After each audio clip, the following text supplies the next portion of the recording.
grateful to know that that you're here. And I want to share with you a few things going on while we have these two beautiful beings that are on your screen, Anna and James, and they're going to sit there for a minute while we talk a little bit about Rythmia, and then I'm excited to introduce them. So just to let you know, Rythmia is still open. We opened in November, and we are so grateful to have the opportunity to welcome people to Costa Rica. There's no restriction on entering Costa Rica, so you're welcome to come. And Rythmia is, to my knowledge, the only resort of its type that is offering COVID testing before you check in. So we have a rapid response, highly accurate test that we sourced out of Switzerland months ago. The guy who invented this test was just nominated for the Nobel Prize. And all of our guests are actually tested before they arrive, so that when you are on property, you can have a pre-COVID experience, because you really can't socially distance with ayahuasca. So it's a safe bubble for you to come. And I'm just seeing all these beautiful beings rolling in: Ingrid and Nadia and Gwen and Nushin. Hello, and Susan. Thank you for being here. So everybody, welcome. And I'm inviting you to come to Rythmia. Call and book, because we're open and we're safe. And now on to the order of day, these two amazing beings of light, Anna Kolber and James Sebastiano, who are with me now from the amazing movie Chasing the Present, which I just love the title, and I enjoyed watching it so much. James is a filmmaker, so is Anna. They're producers of the film, and James is the subject of the film, his journey. But in James's other life itself, he also has been an expert marketer, a conscious entrepreneur, passionate about ethical and environmentally sustainable business. He has a BA in psychology from the University of Colorado. Anna has just amazing background that we're going to find out more about right now, and has been to Rythmia. So without further ado, James and Anna, welcome. Glad to. Can you guys hear me? Hello? Yeah, I can hear you. Yeah. Hello. Okay. All right, cool.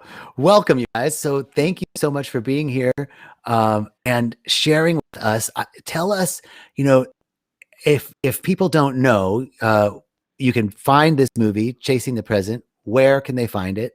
So that we're going to be talking about it all day, but tell us where they can find the movie. It's available right now on iTunes, on Vimeo, on Google Play, a lot of other platforms.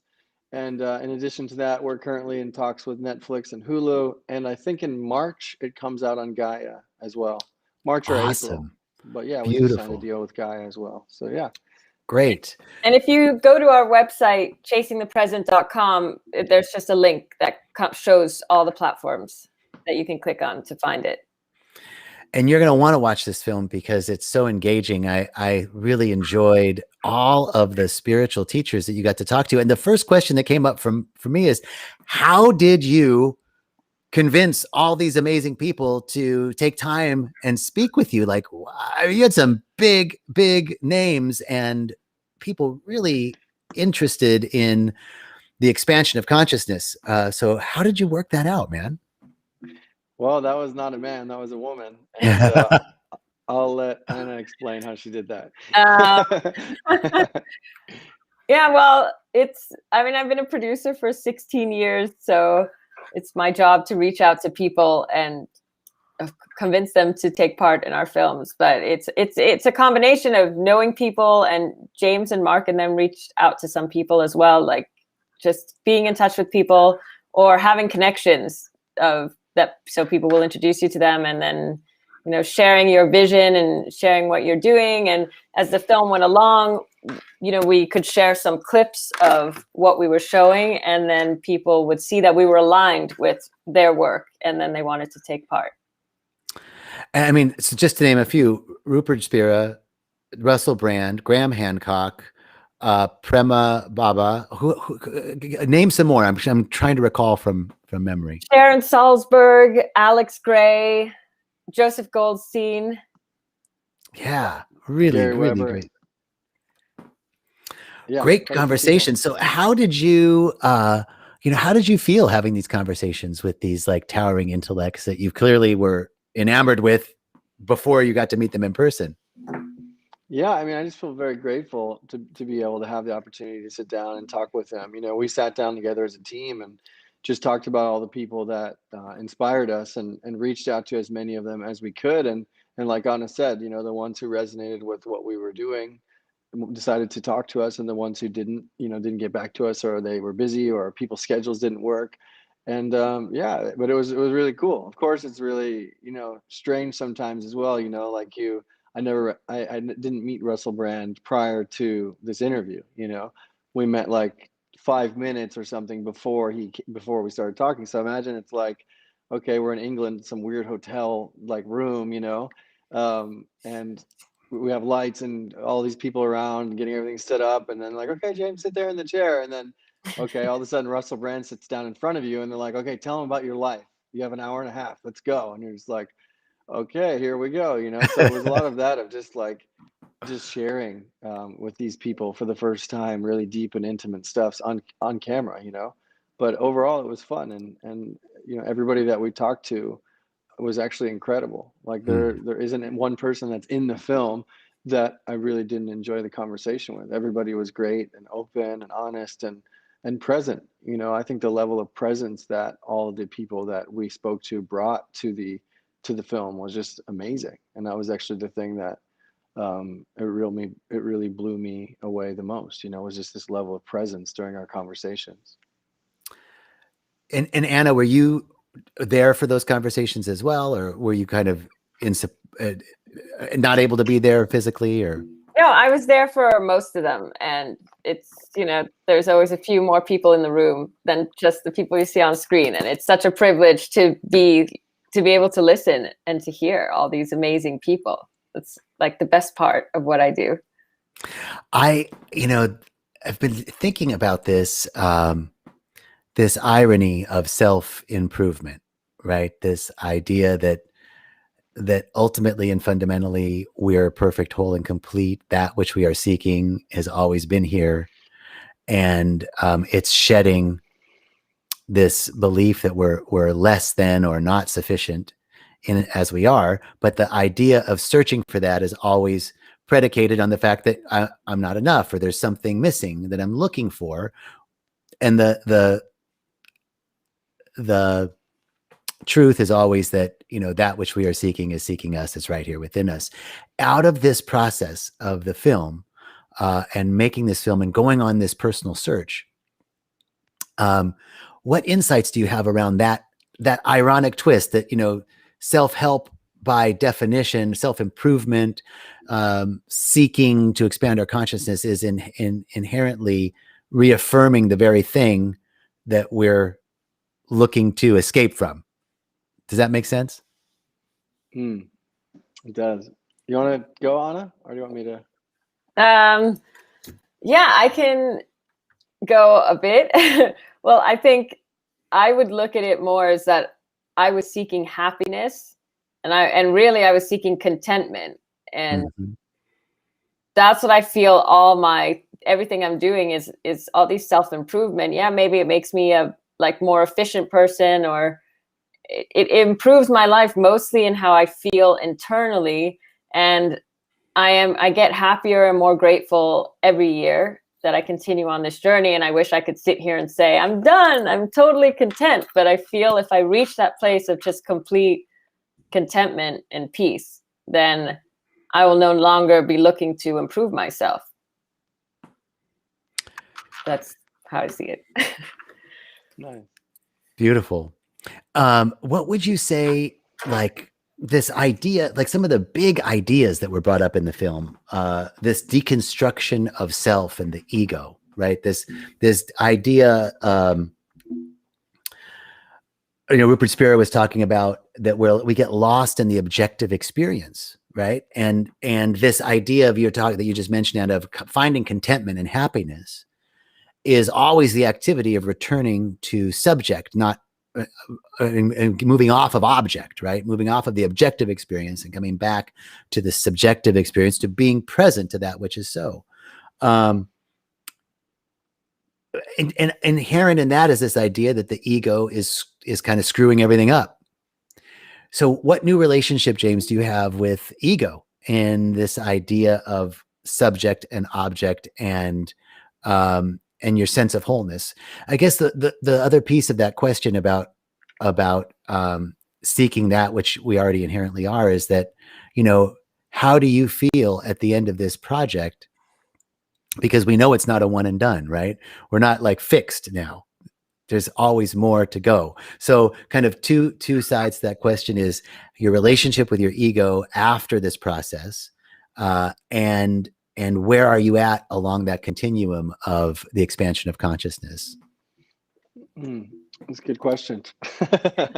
Guess you guys don't like to start, you don't like to walk us into it. You're just full blown like. Okay, sorry, man. I was really excited to talk to you. This is like the grand finale question or something, but it's good. We like it. No, I think for me, what I was seeking was freedom from suffering, in a sense. I struggled with anxiety my whole life from the age of 15 till I'm 36 right now. So from 15 to 33, I was having panic attacks on a monthly basis, and what I was seeking was freedom from that. And of course we always hear these cliches, of what we're seeking is there, and it's, people go on these journeys around the world and then they find what they were looking for at home, ultimately, or that they already had it inside of them. But that didn't resonate for me so much in the moment during the journey, because I was having panic attacks. I got to the point where I couldn't drive a car on the highway without completely freaking out after 5 minutes and needing to pull over. So if I am that which I am seeking, why the hell am I having this panic attack and I can't drive a car? Right? So there's some level of disconnection in that, and there's some kind of journey that I needed to experience in my life to be able to realize that, and to be able, and to, we talk about illusions and this and that. I mean, there's so many different ways to approach the topic, but in the end of the day, for me, I did this journey, I did this work with the intention of trying to just not suffer anymore. And I think this idea, the second part of the question of what you brought up, of the difference between our subjective experience and the objective experience, I was definitely one of those people, and still it happens from time to time, where myself and so many of us are looking for happiness on the outside. We have these eyes and we just see this thing everywhere we look. We see these things and we're looking for things to make us happy. We're looking for, whether it be the next job or the next meal or the next relationship or the next paycheck or the next whatever, so many different things, or the next vacation or the next just anything, moment by moment, looking for things on the outside in order to make us happy. The new pair of shoes, it's just endless, anything like that, as opposed to trying to just connect with that part of ourself which is there, trying to connect with consciousness, trying to connect with God, trying to connect with awareness, and then being in just that state of bliss, the state of contentment, the state of happiness, and just doing things to express that, as opposed to looking for things on the outside to try to fill this infinite gap, which we can't fill with those things, So it's like, in terms of where I'm at now, I understand that, I realize that. And so of course I get caught up in it. Instagram does a damn good job now marketing, because I just see whenever I'm on Instagram, the ads just keep getting better and better. And I'm just like, man, like it's getting harder and harder to not click on these ads, right? You guys seen The Social Dilemma? I watched it twice. Yeah. And it's, it's true. And they're really working hard to attack us in all fronts. Social media, all these different things are really working hard to grab our attention, to grab our awareness, because that's the power. It's no secret. Businesses know our awareness, our attention is power, and everything is after that. So if we can direct that attention and that awareness into ourselves, we're going to gain the power. We're going to gain the happiness. We're going to gain the things that we want. If we direct it 24 hours a day into Instagram, Instagram is going to benefit from that. If whatever we direct that attention and awareness to is what's going to benefit the most. The question that kind of popped up into my mind while you were talking is, how do you define, the search? Anna said it, you said it. I want to be happy. I want to be content. How would you define, what is happiness for you? What is contentness?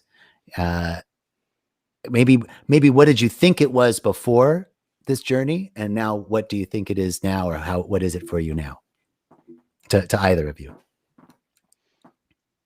For me, I'll go for it, I guess. For me, beforehand, I grew up in the States, and I think for me, happiness was like this idea of an American dream. I was taught that I needed to have a certain amount of money, I needed to have a certain house and a family, and all these different things. Like if you were a little kid and they asked you to draw a picture of what would be happy, I don't think any of us would have drawn like a naked person like just laying on top of a tree in the woods. You know what I mean? So of course I think that's the idea that I was programmed to think was happiness.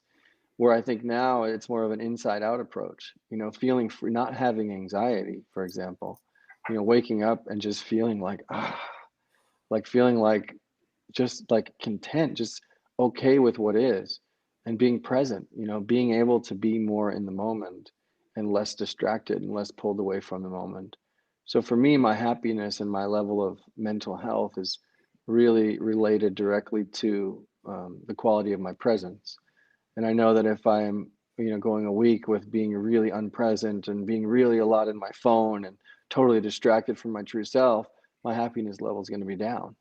Where if I'm really spending that week really connected to myself and really honoring that space, my happiness level is going to feel significantly higher.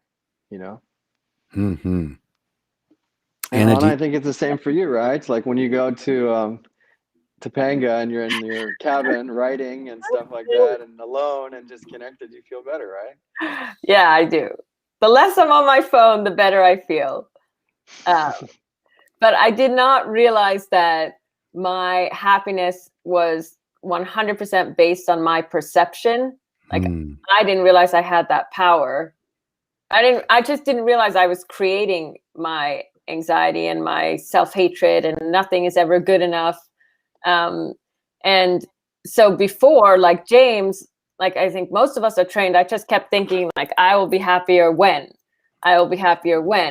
wherever it is. And it was only, when I get that job, when I move, I'm in the wrong city, I'm in the wrong apartment. And so I'm always, I didn't realize I was doing that. So now I just notice it all the time. If I'm like, oh, I don't like it, I wish I were somewhere else. And it's like, you can keep, and I moved a lot. I like moving, and you can keep doing that. But you're always left with yourself. So now I just try to, if I notice that I'm having negative thoughts, I try to give myself a better feeling story that makes me happier, because what's happening around me, I can't really affect it and I can't change it. All I can change is how I feel about it and how I react to it. So this is really interesting because, first of all, this idea that, like you said, when I'm having negative thoughts, we try and shift our feeling tone around what our experience is. And yet there's this sort of inherent realization that no matter what I'm feeling, everything that I'm feeling, even feeling negative, deserves to be loved and appreciated. There's not one part of me that doesn't deserve to be loved and appreciated. And in fact, being present is accepting this now moment exactly as it is. Like there's no better now moment, even if I'm feeling negative. Now, at the same time, I have all sorts of techniques that I use to shift that energy, right? Because I'm not, like James, you said, I wake up now content and feeling so much better. I am not on that plan, brother. I am on I got to crank myself up because I get up in the morning and it's like just negative. And I have my practice, my breath work and relaxation and moving into meditation. And I have this whole thing that I do to like start myself in the morning. So how do you relate to those two things, that like how we're feeling, exactly how we're feeling is exactly the right thing to be feeling right now. There's no better moment than now. Everything deserves to be loved and appreciated. And these techniques and tools that we can use to shift our awareness. How does that jive with this idea of being present?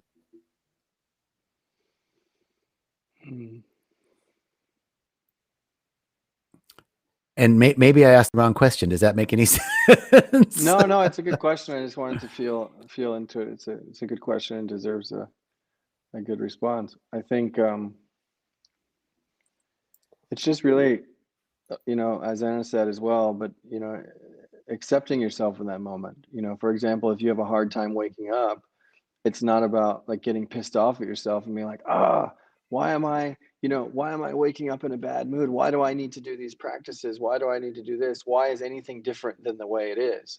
And of course, on another level, like you said, we want things to be different because we want to grow, right? So it's like this dichotomy of wanting to grow, but accepting yourself as you are.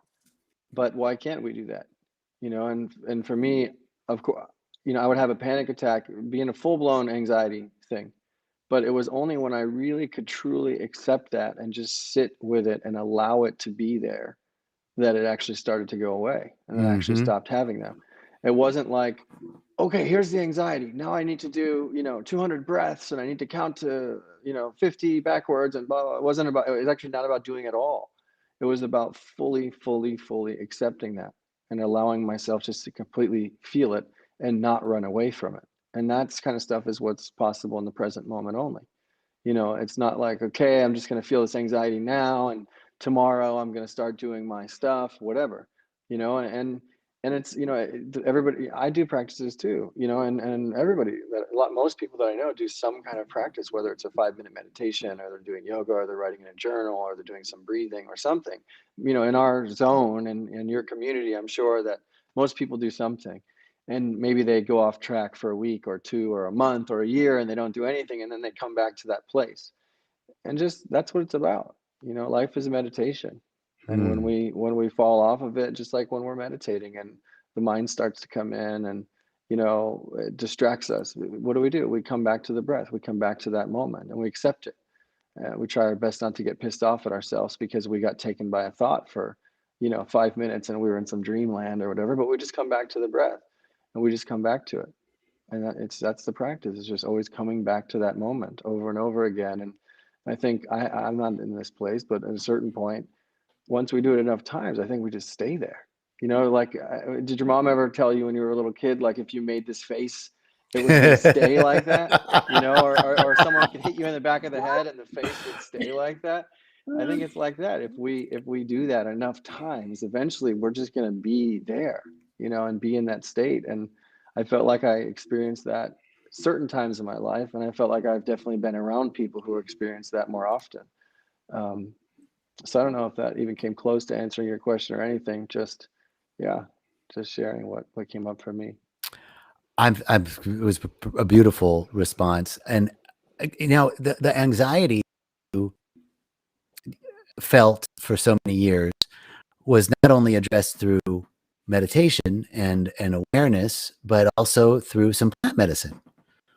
Or I feel like that's a big part of your journey as well. Will you share, first of all, are you completely free from any anxiety attacks now?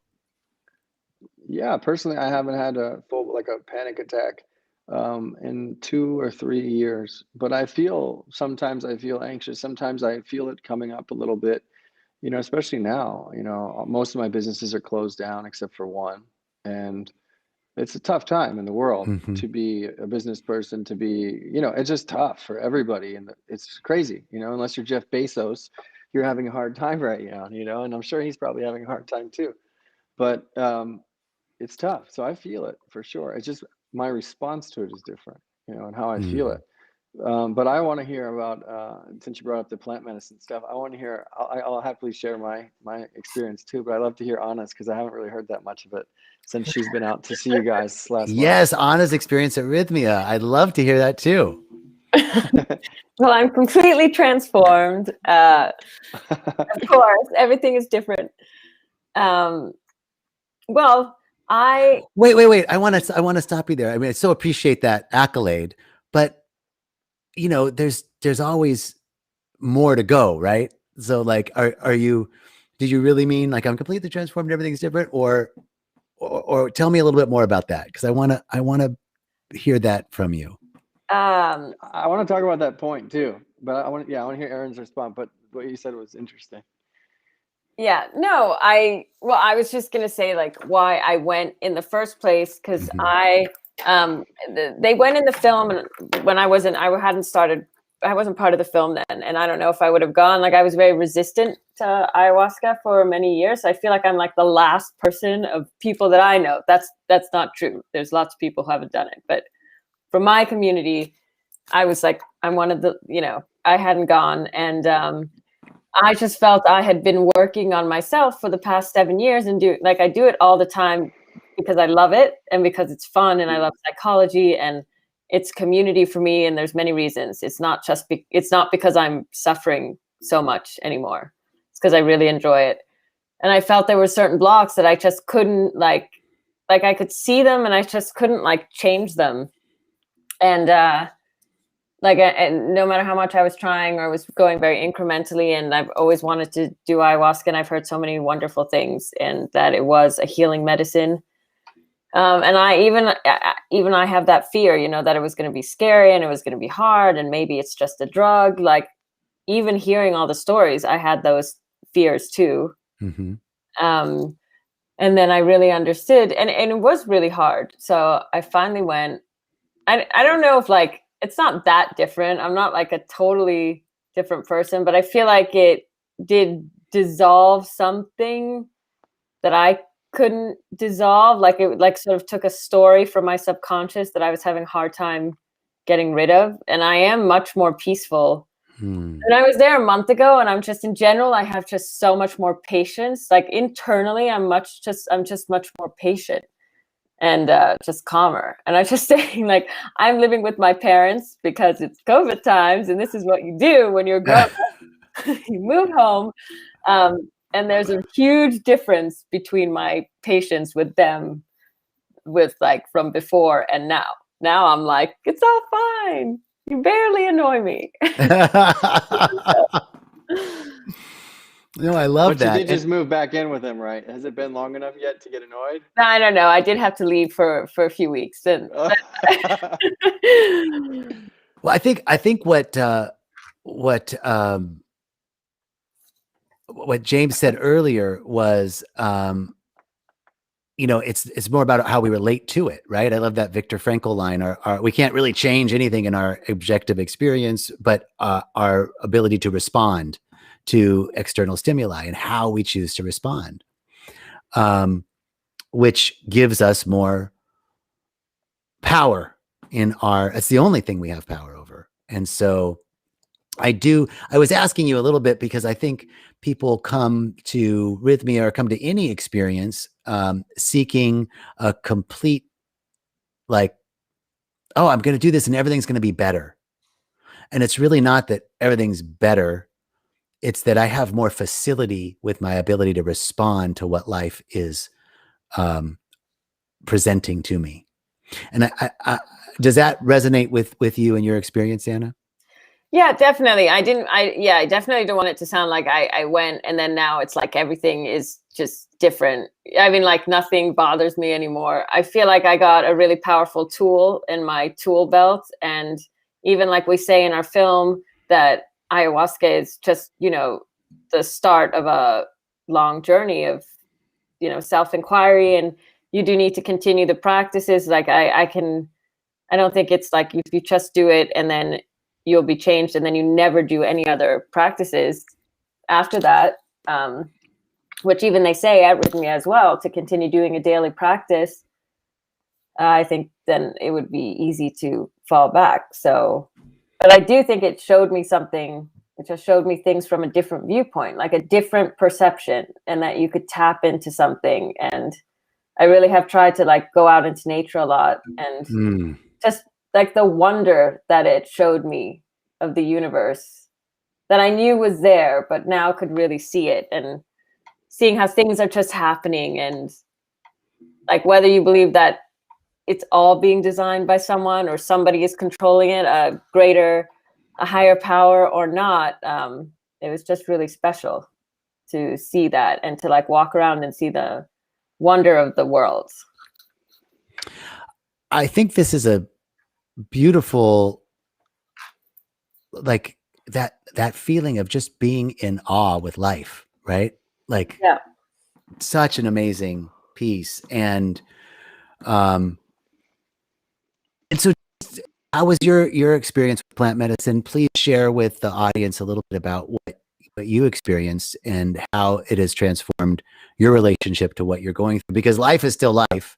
We still have challenges. We still get upset. We still have, but yet there's some new facility, new ability to respond in a more, uh, to respond to life in a more authentic way. For sure. For sure. I think for me, yeah, definitely ayahuasca was a medicine for sure. You know, like I said, I was suffering for a long time, struggling with anxiety, doing lots of different practices and spiritual teachings and traveling around trying to understand the answer. And I think ayahuasca did definitely play a massive role in my healing process for sure. And as Anna and you both said, and Matthew, who's, you know, the founder of the place where I did my sessions, my ceremonies, you know, it's not a magic pill from the Matrix that we're just going to take and Right. automatically all of our problems are just going to be gone. You know, for me, it was more this, it was more a big step along the way, you know, and I think for me, it was very hard. For me, it was super challenging. I'm not going to get into visuals and all that kind of stuff because I actually don't know how important that is, but it was very challenging. You know, I did it 5 times and 3.5 of the nights were like the hardest nights of my life. And on Mm-hmm. the fourth night, you know, midway through, I got it. You know, I got the message and I had this amazing experience. And I think the biggest lesson that I learned from it was just how to let go, how to surrender, Mm. and what that actually means, really, what it really means to surrender, what it really means to let go. And that lesson for me was just massive because I was able to surrender to my anxiety and to let go of the anxiety. And by getting to that place, you know, that really deep place of just accepting what is and just completely surrendering to it and completely letting go to it, realizing that, you know, I'm not actually in control of this. And I think it's so interesting the time we're living right now with Corona and these lockdowns and, you know, all the other just, you know, film script stuff that we're going through right now as an entire world. I felt like you know, COVID is like an ayahuasca for the planet. You know, at the beginning of this thing, we all had all these plans and these flights and this and that and blah, blah, blah, jobs and everything. And all of a sudden, bam, stay home. You can't do anything. Everything's potentially going to change. Everything's potentially going to be different. And we had no choice but to really accept what's happening in the moment. You know, of course we can protest, we can do our things, but in the end, we have to accept what's happening. And you know, I just got over a month long plus 1.5 month COVID battle, you know, and it was on and off fevers and this and that for a month, no energy still, like on and off. It's because we've been trying to connect and I've just been like a zombie. But it's been, and that's not how I normally am, you know, and it's been tough, but learning to just accept that, just like, okay, I have days, of course, where I wake up like, you know, I woke up one day like pissed off at China.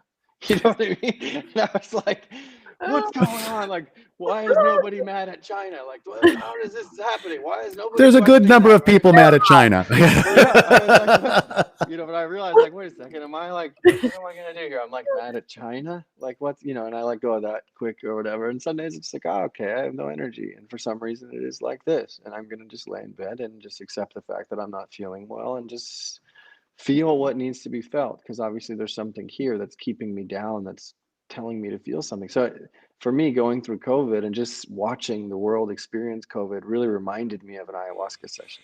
I think it's a huge opportunity for all of us, you know, to really look inwards and really learn how to surrender and to let go and to accept and to be at peace with challenges. And yeah, so in a very tiny nutshell, that's kind of the lessons. And for me, I didn't get over it quickly. You know, it took me about a year to a year and a half to really start to feel like 100%. I was like very hypersensitive for like a year after I did ayahuasca. Hmm. Like I was very sensitive to everything, and sometimes it was really hard for me actually. And I had some integration sessions with a therapist and all kinds of things to really try to understand what was happening in my life and to accept it and to surrender to it and end up being a really beautiful transformation. But it was a journey. It was a long journey, and sometimes it was difficult. But it's something that I think it's worth it. You know, I think it was a beautiful thing, and I would love to come out and see what you guys are doing out there at Rythmia. I would have probably come out when Anna was there, but I was like at the beginning of COVID Yeah. feelings, and I was just like, oh, I got, so would have been a good time. Maybe you wouldn't even let me in anyway if I would have tested positive. Then who knows? Yeah. Well, I'm glad that you're through it, and we'd love to have you out. And I'm noticing. First of all, I want to just acknowledge there was a crazy, I don't know what post from somebody. I blocked the guy, and I don't quite know how to delete the the guy from the chat. So thank you, Oh, wait, everybody. you don't know a spellcaster? This is like, this is deep stuff, no? So To bring back my ex-lover. I just wanted to acknowledge I saw it. I don't know how to get rid of it. I'll have to research how to do that. Just the second thing is John Sway. Hi, John. Thank you. And Gwen, they're both commenting about this sensitivity that you're speaking of. And I want to share with you a vision that I had recently outside of ceremony. It was in meditation. But I saw all of my, I'm not a weekly, like a lot of people are weekly, especially when you're in the medicine and you're working as a plant doctor or shaman or curadero, whatever you want to call it. The people are really doing the medicine a lot. And I'm not that. I really do the medicine when I feel called, and I consider it to be a profound tool in my spiritual gig bag. So I just, in meditation, I saw this image of each of the ceremonies that I'd done, right? Like probably 50. And they were all like these headwaters of a river, each one. And I could see the intentions set in those ceremonies. And they were all kind of flowing like a river. The intentions of the ceremony were flowing and converging into one and flowing over me. And I just got this sense that even though we might not be as sensitive as time goes on to that intention we set in a ceremony a year ago or 2 years ago, but that it's still active, it's still working in consciousness on us. And I said, kind of just sharing with both you and Anna and what John and Gwen were talking about, that there's this sensitivity that the ceremony is one part, but that there's a lot that happens after. And so, and James, you were talking about this integration piece that you've done after the ceremony, and I would love to hear more about how, for both of you, this connectivity and sensitivity is unfolding, and how you're working with it. Like, what are your practices around it? How are you working with the post-ceremony integration? Well, I can say what I'm doing post-ceremony. What I found was, I live in LA, so I go hiking in the hills and I listen to my Rythmia playlist that someone put together who was there with me, and he put all the songs that we listened to in ceremony and everything. So that just walking up in the hills of LA, listening to that is keeping me just very plugged in and very present. And then I'm reading a lot of books about consciousness and just keeping myself just thinking about those things. Because I am back in real life and I am sitting in front of my computer. So you get pulled into other things. And James, you had talked about this like acceptance and surrender, right? And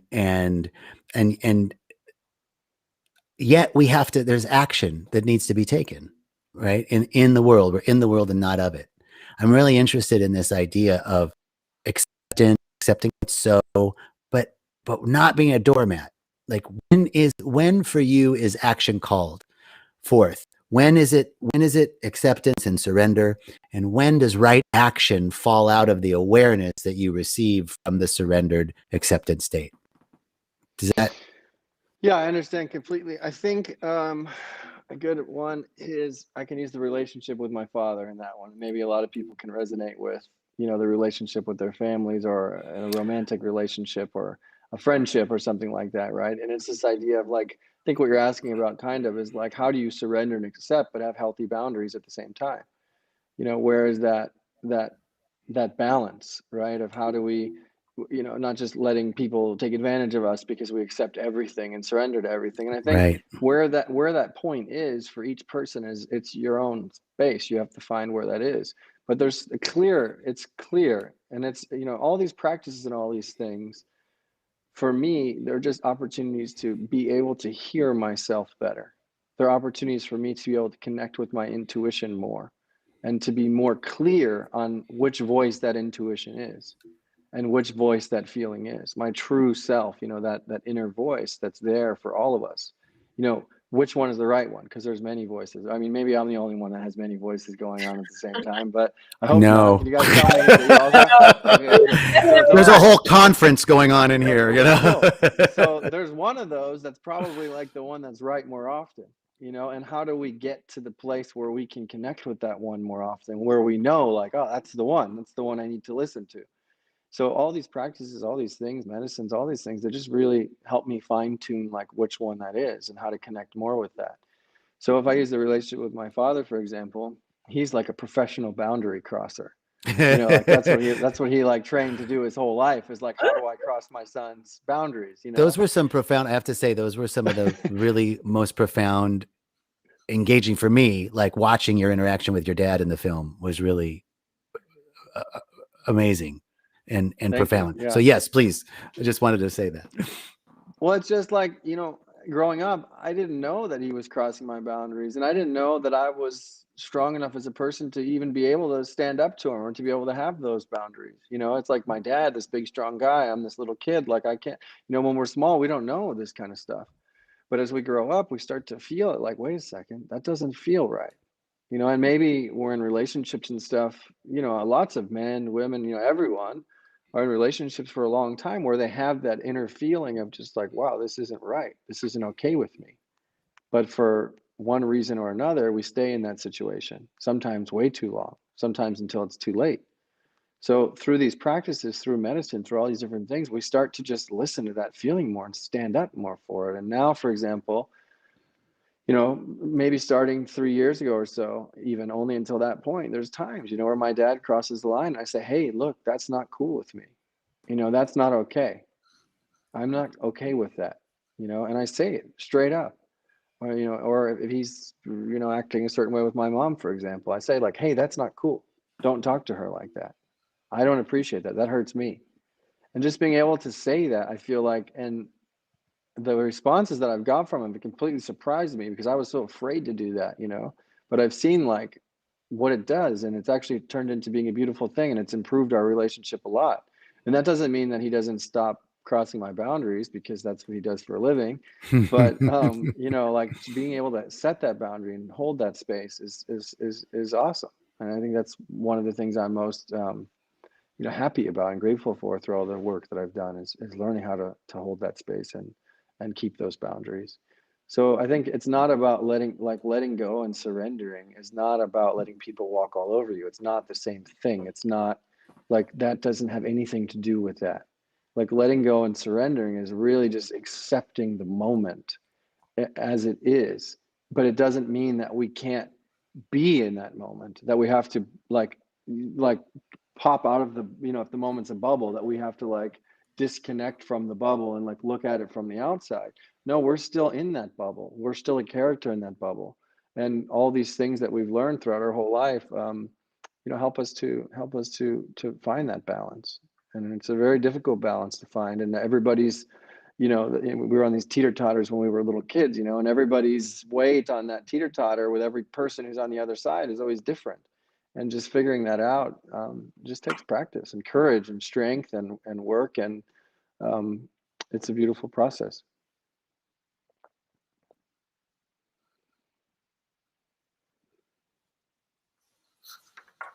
JJ, a second?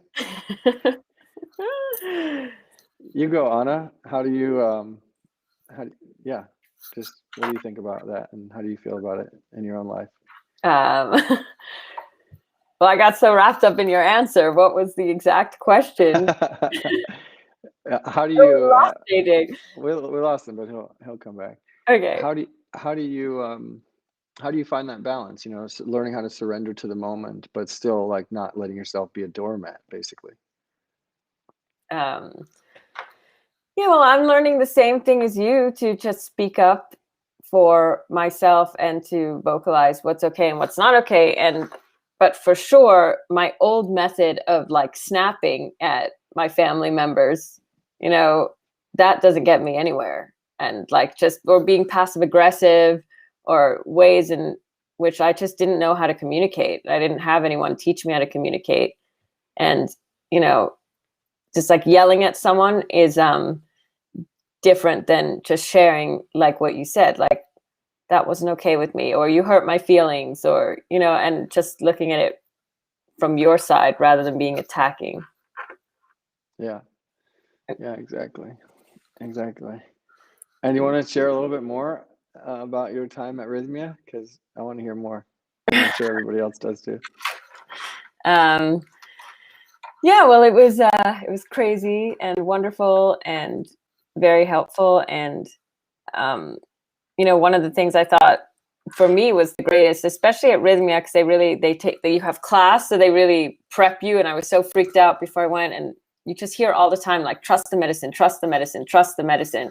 And so it's not even as much as surrendering. It was just like, I heard so many stories of like, if you have a bad experience, or like things were happening for a reason to make you feel something, and that it was good. And then you might not know it at the time, but you'd know it after. So, you know, the whole week I was there, I just kept not having the experience. Like, it's not how I wanted. And I was like depressed, and it was hard. And, you know, they kept saying like, trust the medicine.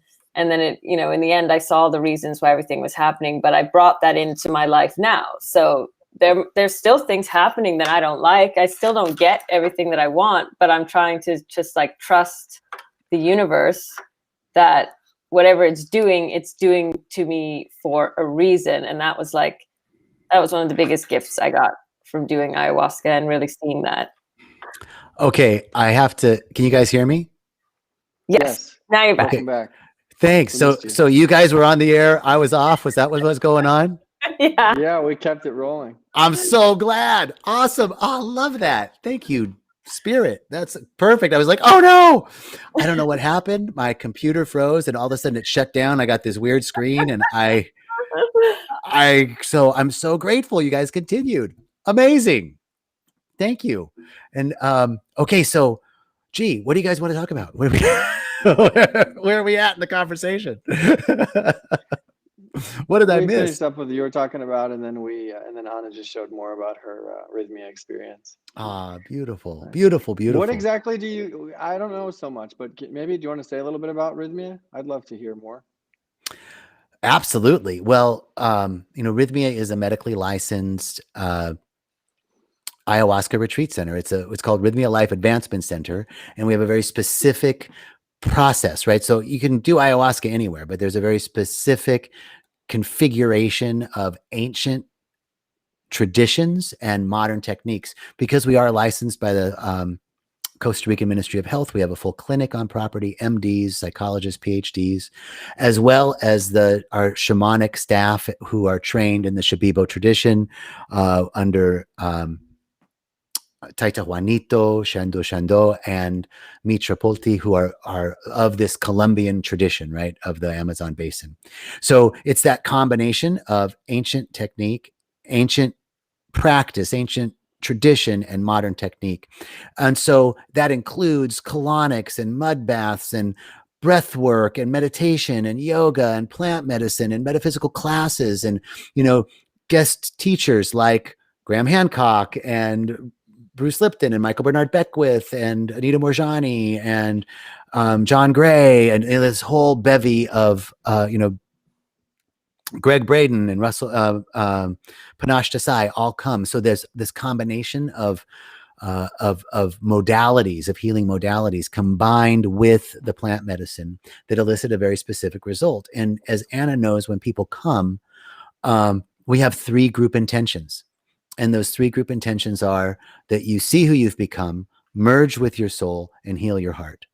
And really briefly, the idea of seeing who you've become, James, is really what your journey has been. It's like at some point in life, all of us experience a trauma that separates us from ourselves, from our sense of wholeness. And that could be as minimal or benign as I didn't get held on time, or I didn't get fed when I wanted to, or it could be as traumatic as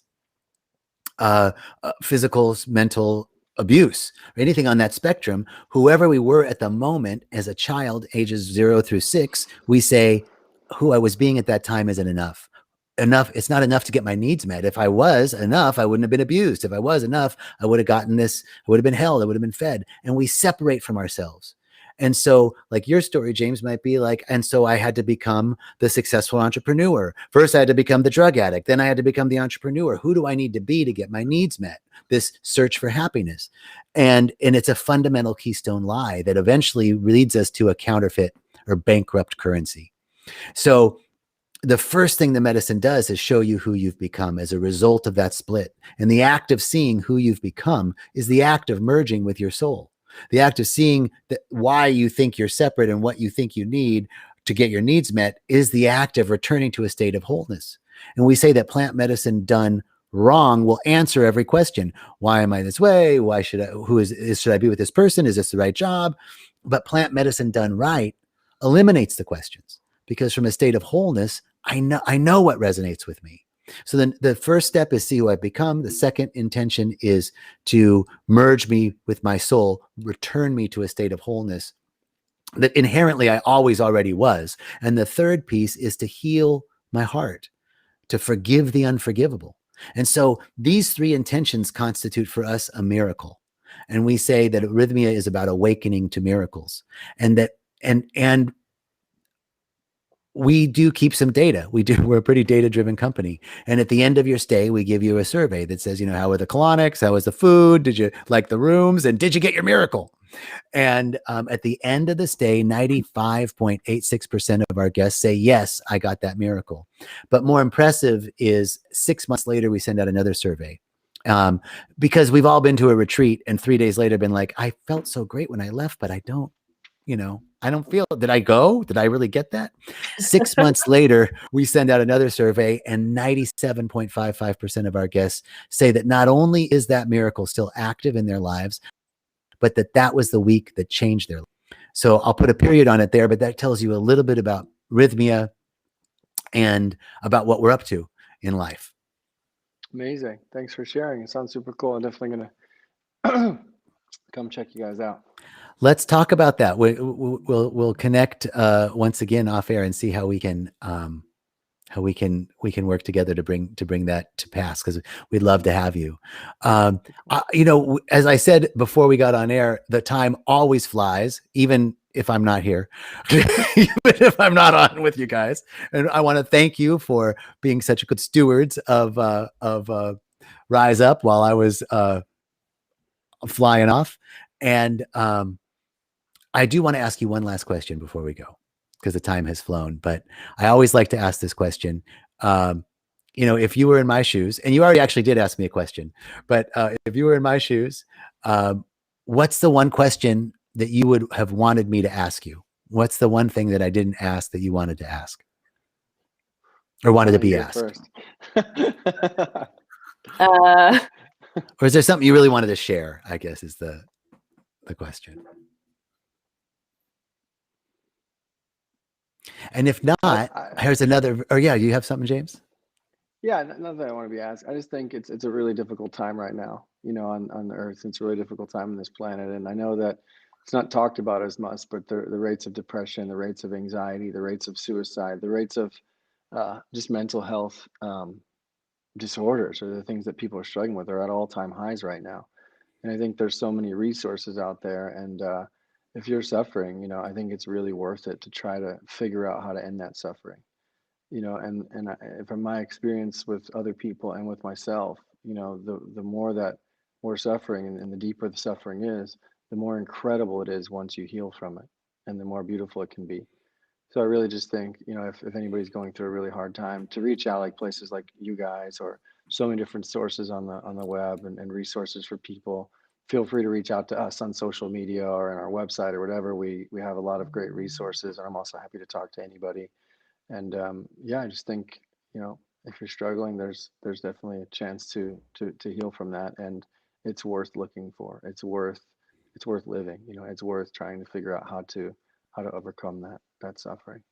So yeah, that's all I would say, really. Beautifully said. And just, you know, it's a lawful response. You responded speaking principle, James, because you said, you know, as deep and profound as your sorrow or suffering is as equally profound as your healing and bliss will be. And that is an esoteric law of rhythm, right? For everything, there is, for every swing of the pendulum to one way, just as far as the pendulum swings one way, it's going to swing the other way. And so that's beautifully said. Thank you for sharing that. And of course, we're all here, either on social media, or reaching out directly through email to any of us. We really clearly are individuals that feel called to be of service in the world, and being of service is being present to what's in front of you. So we're here to be of service. Anna, did you have anything you wanted to add? No, I don't. I shared everything that I wanted to share, but thank you. Yeah, Thank absolutely. you, and thank you for creating Rythmia. I mean, it was really awesome being there. I had very little to do with creating it, but I sure am glad to be part of the stewardship of its ongoingness. And I'm grateful that you were there. And I'm certainly grateful for everyone that listened, and for your beautiful comments. And thank you all. Really enjoyed the conversation. And you can find Chasing the Present. You go to chasingthepresent.com, right? And then they can see all the places that the film is listed. It's a beautiful journey, heartfelt, and I highly recommend it. So take a look at the film and come down to Rythmia, and I'll just wish you peace and blessings to everyone. Thank you very much. Thank you, guys. Thank you. Yeah. Bye-bye.